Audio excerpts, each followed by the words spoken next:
সকালবেলা ব্রেকফাস্টে চাউমিন বানাচ্ছি। এই যে এখানে চাউমিনটাকে সিদ্ধ করে নিয়েছি আগে লবণ আর তেল দিয়ে। এরপরে সবজি কেটে নিয়েছি, এখানে বাঁধাকপি, ক্যাপসিকাম, বিনস, গাজর, পেঁয়াজ, কাঁচা লঙ্কা। এরপরে বানিয়ে দেখাচ্ছি। কিছুটা রিফাইন তেল দিয়ে দিয়েছি। এরপরে বিনস কুচিটা এর মধ্যে অ্যাড করব। একটু লবণ দিয়ে দিলাম, সবজিটা একটু তাড়াতাড়ি ভাজা হয়ে যাবে।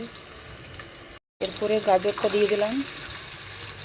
এরপরে পেঁয়াজটা অ্যাড করলাম, একসাথে ক্যাপসিকামও অ্যাড করে দিলাম। হালকা একটু ভেজে নেব। এরপরে বাঁধাকপি অ্যাড করব এই যে লাস্টে। সবজি আমার ভাজা হয়ে গেছে। এবার একটু ভিনেগার অ্যাড করব।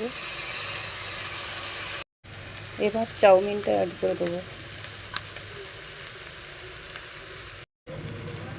কিছুটা পরিমাণ সয়া সস, কিছুটা টমেটো কেচাপ দিয়ে দিয়েছি। এবার মিক্স করে নেব।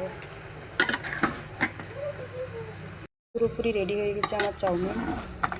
সবজিটা বেশি দিলে বেশি টেস্টি হয় চাউমিনের মধ্যে। আর চাউমিনটা আমি ভেঙে ভেঙে দিয়েছিলাম যাতে মিক্স করতে অসুবিধা না হয়। এই